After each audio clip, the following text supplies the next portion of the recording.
All right.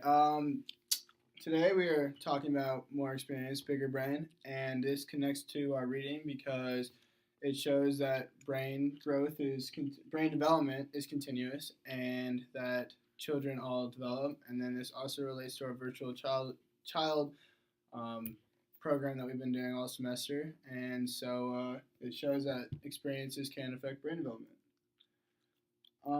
This relates to everybody because we are, like I said, we're reading about this currently. Um, our study is in rats, and obviously we use them instead because we can't do it on humans. But we try to look for the bridge between rats and humans, so it relates to us. And then um, we also learn that experiences affect brain development. Past research. Okay. The experiment that we have is Rosenwig's, and he did this in the 1960s, and they did it in the 1960s because research before him, they did something similar, but they had better technology in the 60s than they did when they originally tried the experiment. And the purpose of this experiment was to see if whether the environmental experience of the rats could affect their brain development, which previous experiments before Rosenwig's did. So they were just kind of checking in on it. And so our major question is, do experiences affect the structure of the brain? Okay, so next we're moving on to the method. So for this experiment, there were 3 male rats chosen from a litter. They were randomly assigned to a condition. One was a control environment, one was the impoverished environment, and the other was the enriched environment. The control environment was typical of what regular laboratory rats were put in. So there was adequate food and water and several rats, but there were nothing else in the cage.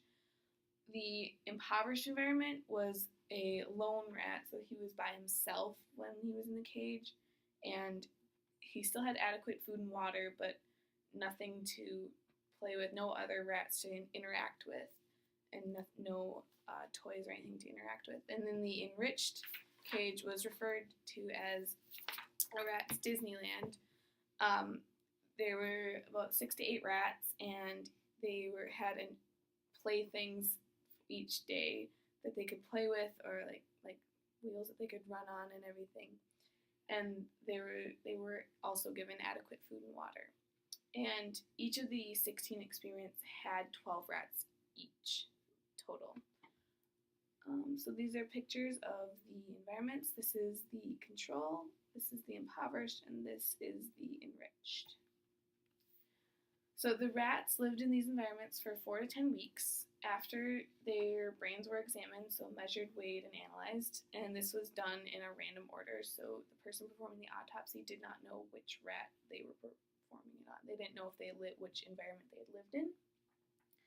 And they were looking at the levels of this chemical.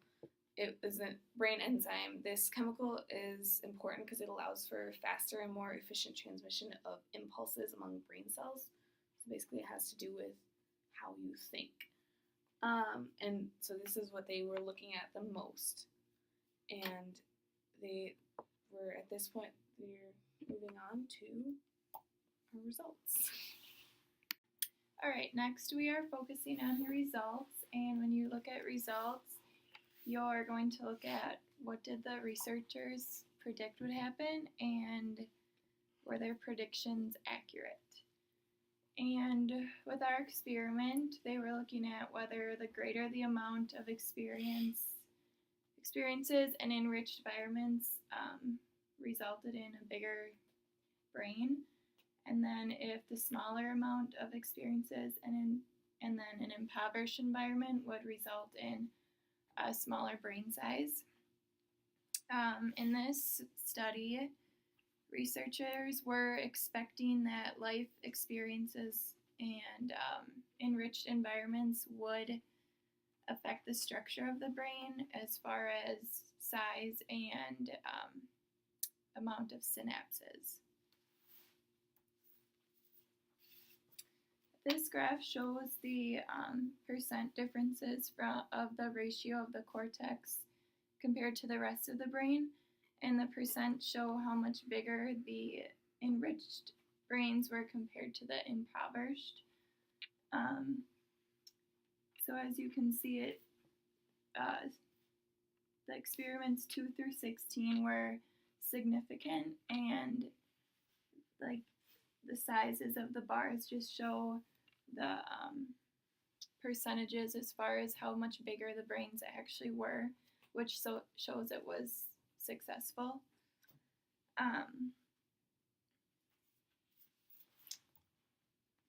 So the results did match the predictions of what the researchers had expected, and the synapses were 50% larger in the enriched brains, which potentially would allow for increased brain activity.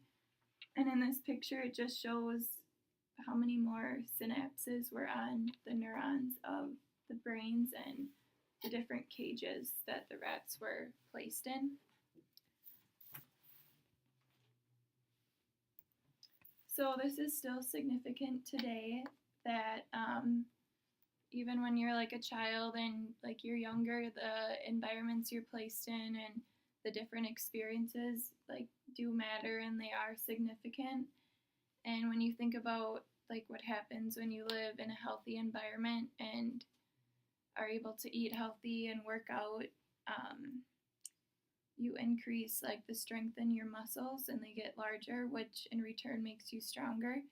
So as far as your brain, if you're in a healthy environment and always challenging yourself, it's also getting larger and increasing the strength of your cognitive abilities.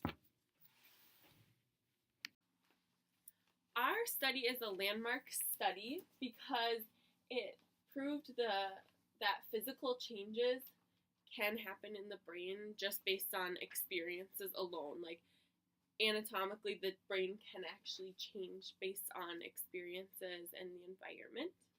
It also helps point towards the future, looking at the results that eventually might be able to lead us to improve memory and aid memory loss.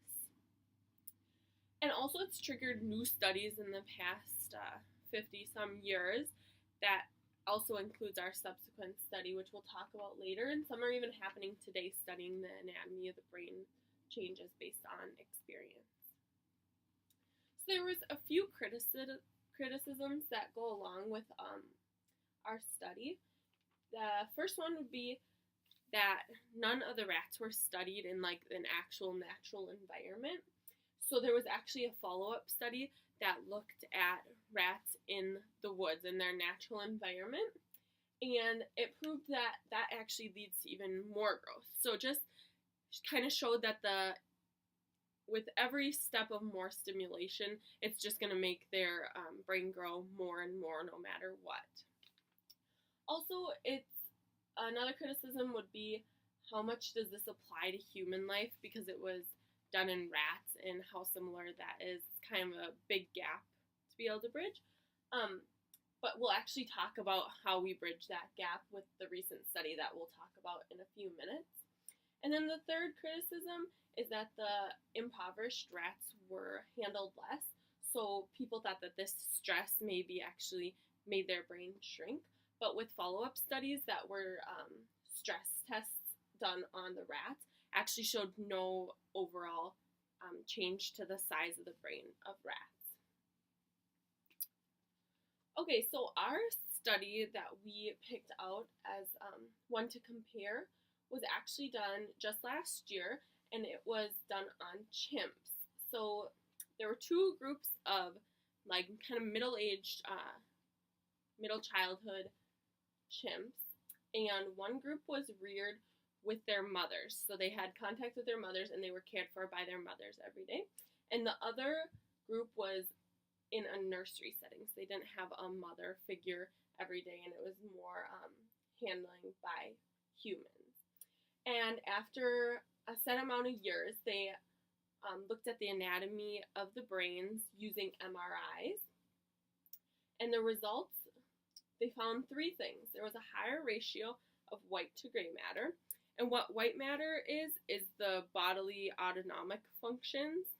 And then the gray matter is the processing that happens in the brain is in the white matter. So the chimps that were reared with their mothers showed this higher ratio of white to gray matter, and they also showed deeper cortical folds, and the cortical folds just mean that there's more surface area on the cortex of the brain. Both of these things showed that there was additional brain growth and actual anatomical changes in the brain. And additionally, there was thinner gray matter in the chimps that were reared by their mothers. So why this study was important and connects to our landmark study was it kind of proved the results of the 1960s study. It showed that these chimps had anatomical changes and that also the rats did, and it just keeps proving that based on environment there can be changes to the structure of the brain. And it helped kind of bridge the gap between rats and humans, because people don't think that just because this happens in rats that it'll happen in humans. It's kind of unclear if that's true, but chimps are a lot more like humans, so it's kind of less of a stretch and it bridges that gap. And also it connects the environment and experiences to physical brain change. So this kind of just proved that the experiences that we have in stimulation in environments can cause changes to the brain. So we'll close with our call to action, just for everyone to reach their maximum potential. This proves that the more stimulation you give your brain, the more working out you do for your brain will provide a healthier and a larger brain.